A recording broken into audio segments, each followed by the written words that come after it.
Hello viewers, good morning. आप सभी को फिर से एक बार मॉडर्न एजुकेशन में स्वागत है। और आज हम लोग ऐसे सेशन का चौथा दिन है। जीके जीएस जो हम लोग एसएससी सीजीएल का जीके जीएस का हम लोग जो ये सेशन चलाए हैं, इसमें आज हम लोग देखेंगे बहुत ही महत्वपूर्ण प्रश्न जो 2025 में आने वाले प्रश्न है। उन सभी प्रश्नों को उठाया गया है जो 2024 में आ चुके हैं।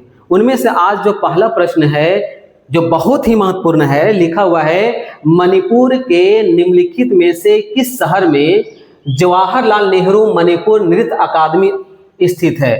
ऑप्शन नंबर 1 में लिखा हुआ है इम्फाल, नंबर 2 में है उखरुल, नंबर 3 में लिखा हुआ है चंदेल और नंबर 4 में है थौबल।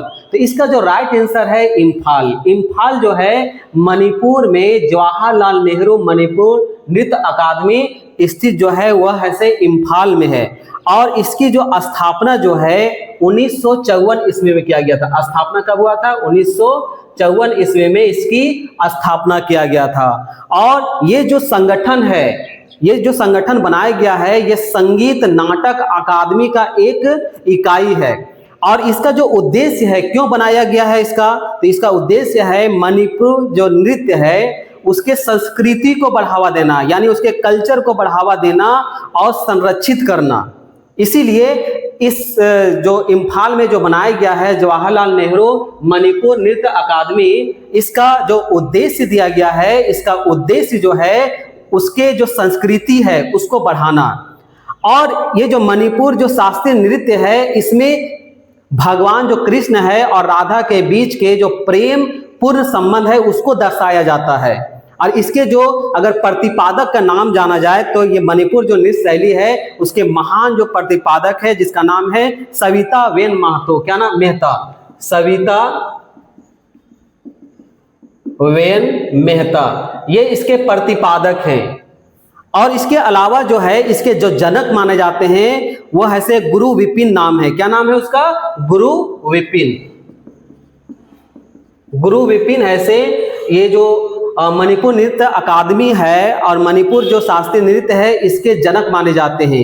अब पूरे भारत में जो संगीत नाटक अकादमी के जो मुख्य शिक्षण संस्थान है और केंद्र हैं वो ऐसे निम्न प्रकार से हैं। संगीत नाटक अकादमी के 2 नृत्य संस्थान जो भारत में है, नंबर 1 में जो अभी इस प्रश्न में दिया हुआ था इम्फाल में जवाहरलाल नेहरू मणिपुर नृत्य अकादमी जो इम्फाल में स्थित है। दूसरा है दिल्ली में कथक केंद्र। दिल्ली में क्या है? कथक केंद्र। याद रखिएगा, दिल्ली में कथक केंद्र स्थापित किया गया। ये संगीत नाटक अकादमी के पूरे भारत में 2 नृत्य संस्थान बनाए गए हैं। इसके अलावा भी हमारे भारत में अन्य अकादमी जो वर्तमान में उसके 5 केंद्र हैं, जिनमें से नंबर 1 में लिखा हुआ है केरल के सदियों पुराने जो संस्कृत है थिएटर, जिसको ऐसे कुटियापट्टम के संरक्षण और प्रचार के लिए एक बना हुआ है जिसका नाम है कुटियापट्टम केंद्र त्रिवंतपुरम में। कहां पर बना हुआ है? त्रिवंतपुरम में। याद रखिएगा, कुटियापट्टम केंद्र त्रिवंतपुरम। ये बहुत ही महत्वपूर्ण है, बार बार इन सभी से ही प्रश्न आ रहे हैं। तो इसमें लिखा हुआ है कुटियापट्टम केंद्र जो है त्रिवंतपुरम में। एक है असम के सत्रिया परंपराओं को बढ़ावा देने के लिए सत्रिया केंद्र गुवाहाटी। याद रखिएगा, सत्रिया केंद्र गुवाहाटी। और पूर्वोत्तर भारत की परंपराओं और लोक प्रदर्शन कला परंपराओं के संरक्षण के लिए उत्तर पूर्वी केंद्र गुवाहाटी। देखिए गुवाहाटी में 2 है, एक है सत्रिया केंद्र गुवाहाटी और दूसरा है उत्तर पूर्वी केंद्र गुवाहाटी। उत्तर पूर्वी केंद्र भी गुवाहाटी है और सत्रिया केंद्र का भी गुवाहाटी है। अब आते हैं एक और है उत्तर पूर्व परलेखन। याद रखिएगा, जब उत्तर पूर्व केंद्र रहेगा तो उसका आंसर हो जाएगा गुवाहाटी, लेकिन अगर उत्तर पूर्व परलेखन लिखा रहेगा तो उसका जो केंद्र बना है अगरतला में बना है। कहां पर बना है? अगरतला में। इसके बाद 5वां नंबर में है उत्तर पूर्वी भारत के लिए छाव केंद्र जो बना है वह चंदन क्यारी। कहां पर है? छाव केंद्र चंदन क्यारी। तो ये 5 ऐसे अभी वर्तमान में 5 केंद्र अकादमी के और बनाए गए हैं, जिनमें से छाव केंद्र चंदन क्यारी, उत्तर पूर्वी परलेखन केंद्र अगरतला, उत्तर पूर्वी केंद्र गुवाहाटी। इसके अलावा ऐसे दिया हुआ है सत्रिया केंद्र गुवाहाटी और यहां पर है कुटियापट्टम केंद्र त्रिवंतपुरम। एक बहुत ही महत्वपूर्ण प्रश्न है एसएससी सीजीएल 2024 का। लिखा हुआ है निम्नलिखित में से किस राज्य सरकार द्वारा तानसेन संगीत समारोह आयोजित किया जाता है? ऑप्शन में है महाराष्ट्र सरकार, मध्य प्रदेश सरकार, राजस्थान सरकार और उत्तर प्रदेश सरकार। इसका जो राइट आंसर है मध्य प्रदेश सरकार। मध्य प्रदेश सरकार के द्वारा ऐसे तानसेन जो संगीत समारोह है वो किया जाता है और ये हर साल दिसंबर के महीने में किया जाता है। और वहाँ का एक जिला है जिसका नाम है ग्वालियर जिला, वहाँ पर एक गांव है जिसका नाम है बेहट गांव, वहाँ पर ये आयोजित किया जाता है। ये 4 दिवसीय संगीत कार्यक्रम होता है। कितना दिन का होता है? 4 दिवसीय। ये 4 दिवसीय संगीत समारोह होती है और इसमें ऐसे ये जो महान जो भारतीय संगीतकार तानसेन उस पर समर्पित होता है। और ये तानसेन तो आप जान रहे हैं जो मुगल सम्राट जो अकबर है उसके दरबार के 9 रत्नों में से एक थे। तो उससे हमारे भारत में हर साल ऐसे इसी के नाम पर ऐसे ग्वालियर में वहां पर ऐसे तानसेन संगीत समारोह आयोजित किया जाता है। भारत में और भी कुछ ऐसे समारोह जो संगीत के हैं जो निम्न प्रकार से है जो हमारे भारत में ऐसे यहाँ पर दिए जाते हैं। 1 में लिखा हुआ है सप्तक संगीत समारोह। यह अहमदाबाद जो है गुजरात में, वहां पर ऐसे ये समारोह होती है। यह 13 दिवसीय होता है। 13 दिन का ये समारोह किया जाता है, सप्तक संगीत समारोह, जो गुजरात के अहमदाबाद शहर में किया जाता है। सेकंड में है मैग्नेटिक फील्ड्स।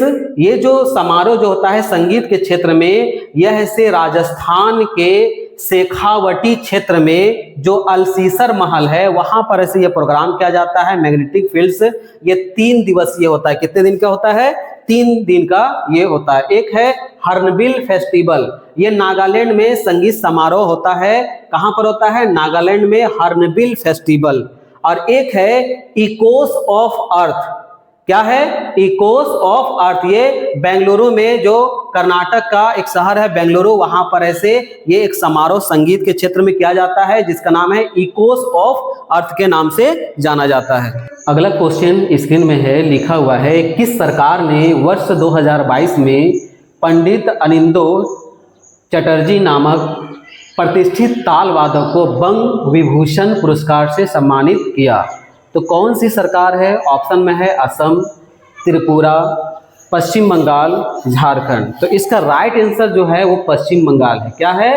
पश्चिम बंगाल। पश्चिम बंगाल में वहाँ पर ऐसे वहाँ की जो सरकार के द्वारा है से हर वर्ष है से वहाँ पर ऐसे विभूषण पुरस्कार से सम्मानित करता है। यानी इसको बंग विभूषण सम्मान भी कहते हैं या फिर बंगा विभूषण सम्मान के नाम से जानते हैं, जो पश्चिम बंगाल के सरकार द्वारा वहाँ के विभिन्न क्षेत्रों में व्यक्तियों के द्वारा जो सेवा है उसके सम्मान के लिए यह ऐसे उपाधि दिया जाता है। यानी हर वर्ष। और इसकी जो शुरुआत है 2011 ईस्वी में इसकी शुरुआत किया गया था, जिसको हम लोग बंग विभूषण के नाम से जानते हैं। और इसमें से प्रथम जो विजेता रहा है, इसको सम्मान को पाने वाले प्रथम विजेता जिसका नाम है अमला शंकर। क्या नाम है? अमला शंकर। अमला शंकर ये पहला व्यक्ति है जिसको ऐसे बंग विभूषण से सम्मानित किया गया। और इसकी जो शुरुआत जो है से 2011 यानी 25 जुलाई 2011। कब इसकी शुरुआत किया गया था? 25 जुलाई 2011 से इसकी शुरुआत हुई थी। और इसकी शुरुआत है से पश्चिम बंगाल के मुख्यमंत्री ममता बनर्जी के द्वारा किया गया था। किसके द्वारा किया गया था? ममता बनर्जी के द्वारा इसकी शुरुआत किया गया था। ये एक सम्मान है जो पश्चिम बंगाल में जो बेहतर सेवा देते हैं वैसे लोगों को वहां पर ऐसे ये सम्मान से पुरस्कार दिया जाता है। अभी तक ऐसे 2025 तक के कुल 22 व्यक्तियों को यह सम्मान मिल चुका है। कितने व्यक्तियों को सम्मान ये मिल चुका है? टोटल 22 व्यक्तियों को यह सम्मान मिल चुका है। और अंतिम जो सम्मान जो है अभी तक अंतिम सम्मान जो मिला है जिसका नाम है उस्ताद अली अहमद हुसैन खान। क्या नाम है? उस्ताद हुसैन खान। ये अंतिम जो व्यक्ति है जिसको ऐसे पश्चिम बंगाल की सरकार के द्वारा ऐसे ये सम्मान दिया गया है। और इसकी शुरुआत है से 25 जुलाई 2011 से इसकी शुरुआत हुई थी। इसमें जो प्रथम पुरस्कार जो इसमें दिया जाता है लगभग से 2 लाख रुपया दिया जाता है। कितना दिया जाता है? सम्मान के रूप में इसको 2 लाख रुपया दिया जाता है। इनाम के तौर पर ऐसे इसमें 2 लाख रुपया ऐसे दिया जाता है सम्मान के तौर पर। अगला बहुत ही महत्वपूर्ण प्रश्न है, लिखा हुआ है उस्ताद विलायत अली खान के उस्ताद हैं, यानी कौन से वादक के उस्ताद है। ऑप्शन में लिखा हुआ है तबले, दूसरा है मृदंगम, तीसरा में सितार और चौथा में बांसुरी। तो इसका जो राइट आंसर है वह है सितार, यानी उस्ताद विलायत अली खान सितार के उस्ताद थे। और ये जो सितार के उस्ताद जो बने थे ये कौन से घराने से संबंध रखते थे?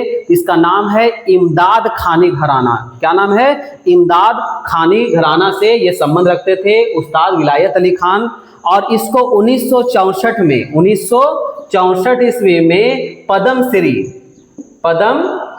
श्री से सम्मानित किया गया था। उसके बाद 1968 में पद्म भूषण, 1968 में पद्म भूषण।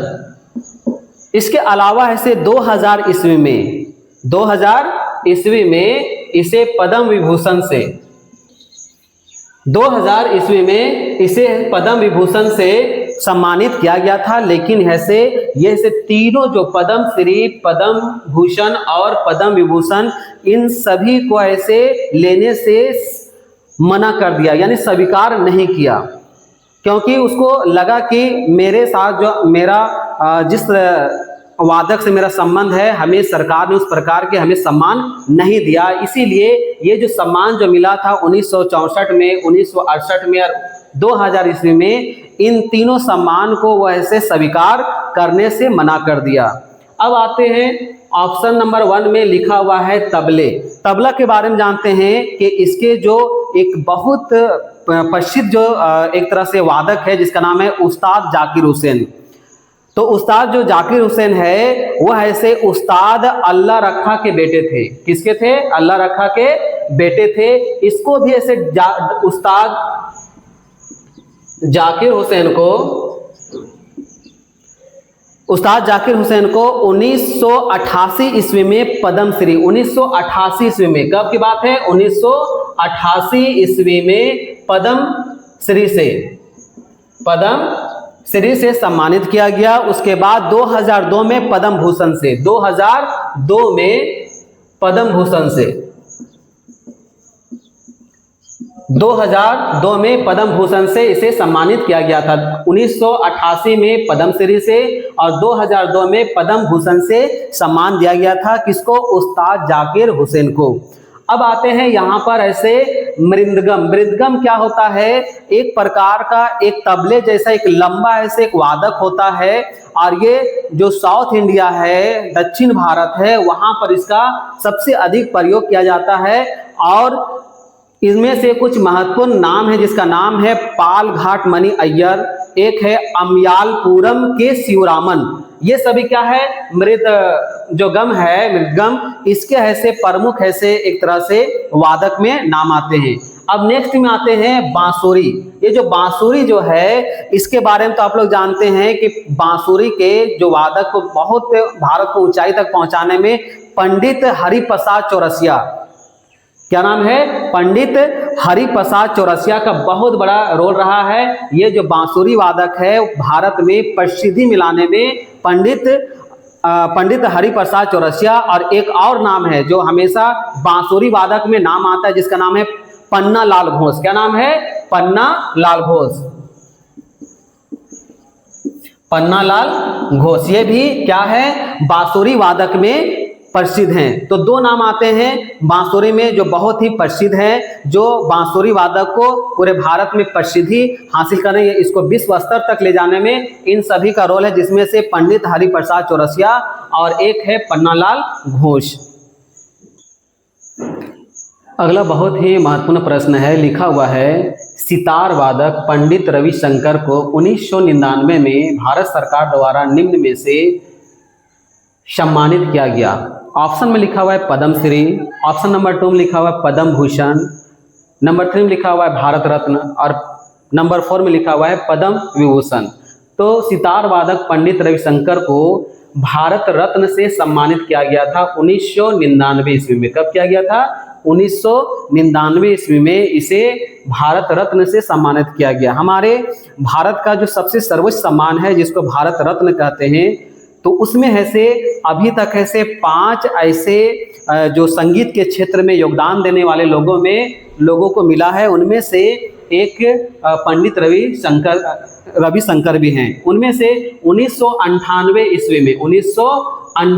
ईस्वी में जो मिला था, जिसका नाम है एमएस सुब्बुलक्ष्मी, यानी 1998 पहला संगीत के क्षेत्र में अगर किसी को दिया गया था तो एमएस सुब्बुलक्ष्मी को ऐसे 1998 ईस्वी में पहला भारत रत्न सम्मानित किया गया था। उसके बाद 2001 ईस्वी में, 99 के बाद क्या हो गया, 2001 ईस्वी में 2 लोगों को मिला था, जिसमें से एक पार्श्व गायिका लता मंगेशकर, क्या नाम है, लता मंगेशकर, और दूसरा है उस्ताद बिस्मिल्लाह खान जो शहनाई वादक हैं, इसको ऐसे दिया गया था 2001 ईस्वी में। 2001 ईस्वी में 2 लोगों को मिला है, एक लता मंगेशकर और दूसरा है उस्ताद बिस्मिल्लाह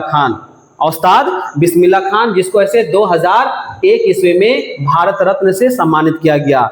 इसके बाद है कि 2008 ईस्वी में भारत रत्न से सम्मानित एक वादक का नाम है, जिसका नाम है पंडित भीमसेन जोशी। क्या नाम है, 2008 में मिलने वाले का नाम क्या है, पंडित भीमसेन जोशी,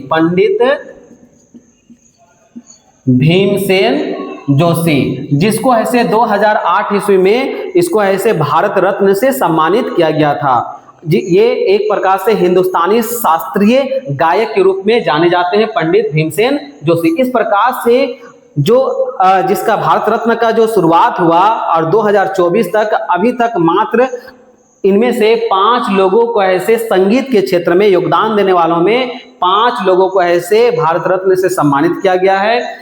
जो 1998 में सबसे पहले एमएस सुब्बुलक्ष्मी को दिया गया, उसके बाद 1999 में ऐसे पंडित रविशंकर को, 2001 में 2 लोगों को ऐसे सम्मानित किया गया, जिसमें से लता मंगेशकर हैं और उस्ताद बिस्मिल्लाह खान। अगला प्रश्न है जो 2024 एसएससी सीजल में आया हुआ प्रश्न, लिखा हुआ है पद्मश्री 2022 से सम्मानित लोक गायिका माधुरी बर्थवाल भारत के निम्नलिखित में से किस राज्य से संबंधित रखते हैं। ऑप्शन में है उत्तराखंड, हिमाचल प्रदेश, उत्तर प्रदेश, महाराष्ट्र। तो इसका जो राइट आंसर है वह उत्तराखंड, यानी ये उत्तराखंड से संबंध रखते हैं। 2019 में अंतर्राष्ट्रीय महिला दिवस पर, कब की बात हो रही है, 2019 ईस्वी में महिला दिवस जो है, अंतर्राष्ट्रीय जो महिला दिवस पर नारी शक्ति पुरस्कार से भी इसे सम्मानित किया गया है। किससे, नारी शक्ति सम्मान के रूप में, नारी शक्ति पुरस्कार के रूप में इसे सम्मानित किया गया है 2019 में। और 2022 में तो यहाँ ऑप्शन में ही लिखा हुआ है कि 2022 ईस्वी में इसे ऐसे पद्मश्री से सम्मानित किया गया है। उनके कला के क्षेत्र में जो ये सम्मान मिला है वह 2022 ईस्वी में पद्मश्री से सम्मानित किया गया था। और ये कहाँ के रहने वाले हैं, उत्तराखंड के। और ये 2019 में एक और उसे मिला है, नारी शक्ति पुरस्कार से भी सम्मानित किया गया है। और कब मिला है, अंतर्राष्ट्रीय महिला दिवस के अवसर पर। कब मिला है, अंतर्राष्ट्रीय महिला दिवस के अवसर पर। अगला प्रश्न बहुत ही महत्वपूर्ण है, लिखा हुआ है राष्ट्रीय कथक नृत्य संस्थान की स्थापना किस वर्ष हुई।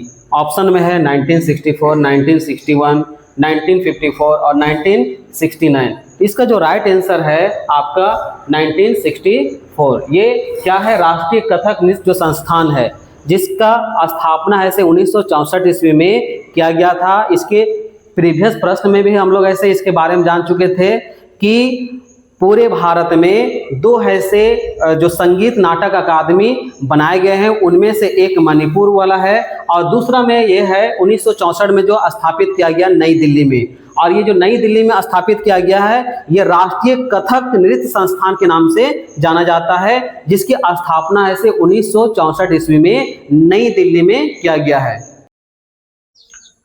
अगला एक बहुत ही महत्वपूर्ण प्रश्न लिखा हुआ है स्क्रीन में, देखिए लिखा हुआ है एमजी संगीत पुरस्कार प्रतिवर्ष निम्नलिखित में से किस राज्य के द्वारा प्रदान किया जाता है। ऑप्शन में है नंबर 1 में मिजोरम, नंबर 2 में है नागालैंड, नंबर 3 है मणिपुर और नंबर 4 में है छत्तीसगढ़। तो इसका जो राइट आंसर है वो नागालैंड। नागालैंड के सरकार के द्वारा ऐसे प्रतिवर्ष ऐसे एमजी संगीत पुरस्कार सम्मानित किया जाता है।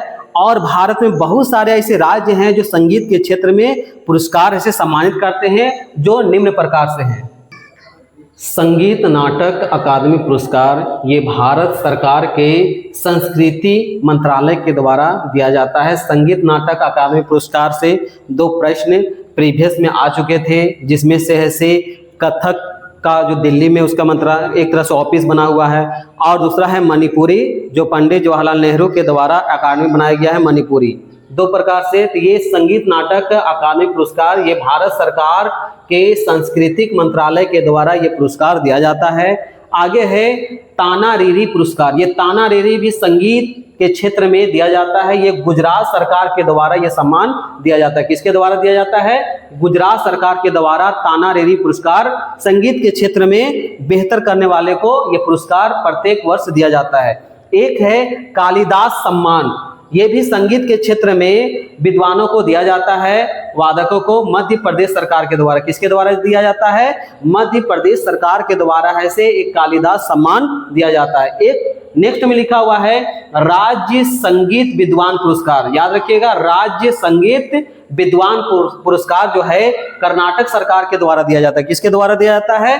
कर्नाटक सरकार के द्वारा दिया जाता है। एक है तानसेन सम्मान। ये भी संगीत के क्षेत्र में विद्वानों को दिया जाता है, वादकों को दिया जाता है प्रत्येक वर्ष। ये तानसेन जो पुरस्कार है ये मध्य प्रदेश सरकार के द्वारा, किसके द्वारा? मध्य प्रदेश सरकार के द्वारा दिया जाता है। एक है संगीत कला आचार्य पुरस्कार, बहुत ही इंपॉर्टेंट है। संगीत कला आचार्य पुरस्कार यह है मद्रास संगीत अकादमी के द्वारा दिया जाता है। किसके द्वारा दिया जाता है? मद्रास संगीत अकादमी के द्वारा संगीत कला आचार्य पुरस्कार से सम्मानित किया जाता है संगीत के क्षेत्र में योगदान देने वाले लोगों को। एक है ग्लोबल इंडियन म्यूजिक अकादमी जिमी, जिसका अवार्ड जो है हिंदी भाषा के संगीत को, यानी हिंदी भाषा को बढ़ावा देने वाले जो संगीत है उसको ऐसे प्रत्येक वर्ष ऐसे global Indian music academy award ऐसे से सम्मानित दिया जाता है।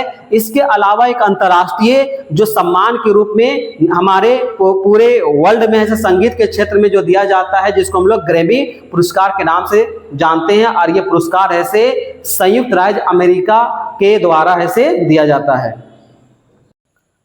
अगला और इस सेशन का अंतिम प्रश्न है, लिखा हुआ है मोहिनी अट्टम निम्नलिखित में से किस पारंपरिक नृत्य शैली से संबंधित है? ऑप्शन में है समपदम, ऑप्शन नंबर 2 में लिखा हुआ है त्रिभंग, नंबर 3 में लिखा हुआ है चौक, और नंबर 4 में लिखा हुआ है लास्य शैली। तो ये जो मोहिनी अट्टम है इसका जो राइट आंसर हो जाएगा लास्य शैली। क्या हो जाएगा? लास्य शैली। तो मोहिनी अट्टम क्या है? एक नृत्य शैली है, यानी पूरे भारत में 8 शास्त्रीय जो नृत्य शैली है उनमें से मोहिनी अट्टम भी आता है, और यह ऐसे केरल से संबंध रखते हैं। कहाँ से संबंध रखते हैं? केरल। इस प्रकार से हमारे भारत में जो 8 नृत्य शैलियां हैं वो निम्न प्रकार से हैं। मोहिनी अट्टम जो केरल का शास्त्रीय नृत्य में आता है, जो अपनी कोमल और सुंदर मुद्राओं के लिए जाना जाता है। यानी इसकी जो शास्त्रीय जो नृत्य होता है इसमें उसकी जो मुद्रा होती है सुंदर और कोमल नजर आता है। तो ये मोहिनी अट्टम जो केरल से संबंधित। दूसरा में है कथकली, ये भी केरल से है। किससे है? केरल से। लेकिन ये केरल में इसका जो अभिनय होता है, ये जो नृत्य होता है, इसमें जोरदार अभिनय किया जाता है, और इसके जो वेशभूषा होता है वो रंगीन होता है। वेशभूषा क्या होता है? पूरी तरह से रंगीन होता है। ये कथकली जो केरल से संबंध रखते हैं। अगला लिखा हुआ है भरतनाट्यम। ये तमिलनाडु का शास्त्रीय नृत्य है। कहाँ का है? तमिलनाडु का। ये इसमें जो होता है, जब इसमें नृत्य किया जाता है तो ये अपनी सुंदर मुद्राओं और भावों के लिए जाना जाता है। यानी इसकी जो मुद्रा होती है, इसकी मुद्रा की बनावट बहुत ही सुंदर होती है, और इसका जो एक्सप्रेशन होता है, भाव होता है, उसके लिए जाना जाता है, जिसको हम लोग भरतनाट्यम के नाम से जाना जाता है। अगला लिखा हुआ है ओडिसी। ये कहाँ का है? तो उड़ीसा का एक नृत्य है, और इसमें भी क्या होता है, जब इसकी जो नृत्य किया जाता है तो इसमें पूरे चेहरे की बनावट जो मुद्रा होती है वो बहुत ही सुंदर दिखने में लगता है, और कोमल बनाया जाता है ताकि देखने में भी सुंदर लगे, और उसमें ऐसे ये नृत्य किया जाता है जिसको हम लोग ओडिसी के नाम से जानते हैं। कथक क्या है? ये उत्तर भारत का जो हिंदी भाषी है, उत्तर भारत, उत्तर प्रदेश, इन क्षेत्र में ये जो शास्त्रीय नृत्य होता है जिसको हम लोग कथक के नाम से जानते हैं। और ये जो कथक होता है इसमें अपनी एक लयबद्धता होती है, और कहानी कहने के लिए प्रसिद्ध होता है। इसमें क्या है, एक लयबद्धता से इसमें नृत्य किया जाता है और कहानी कहने के लिए ये बहुत ही प्रसिद्ध होती है। अगला में 6 नंबर में लिखा हुआ है कुचिपुड़ी। ये आंध्र प्रदेश का शास्त्रीय नृत्य है। कहाँ का है? आंध्र प्रदेश का शास्त्रीय नृत्य है, जो अपनी तेज गति और कहानी कहने के लिए प्रसिद्ध है। यानी इसमें जब नृत्य होता है तो इसमें बहुत ही तेज गति का और कहानी कहने के लिए बहुत ही प्रसिद्ध है। आगे लिखा हुआ है सत्रिया। ये जो नृत्य शैली है वो कहाँ का है? असम का है। कहाँ का है? सत्रिया असम का है। और इसमें क्या है, धार्मिक और आध्यात्मिक विषय के लिए जाना जाता है। इसका जब नृत्य होता है सत्रिया, ये धार्मिक से संबंधित होता है और आध्यात्मिक विषय के लिए इसे जाना जाता है, जिसको हम लोग सत्रिया ऐसे नृत्य शैली कहते हैं, जो असम से संबंधित रखता है। आगे लिखा हुआ है मणिपुरी। ये मणिपुर का ऐसे शास्त्रीय नृत्य है। इसमें ऐसे जो चेहरा बनाया जाता है वह कोमल और सुंदर मुद्राओं के रूप में बनाया जाता है।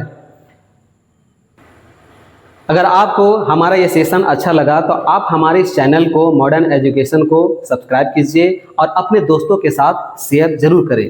थैंक यू, धन्यवाद।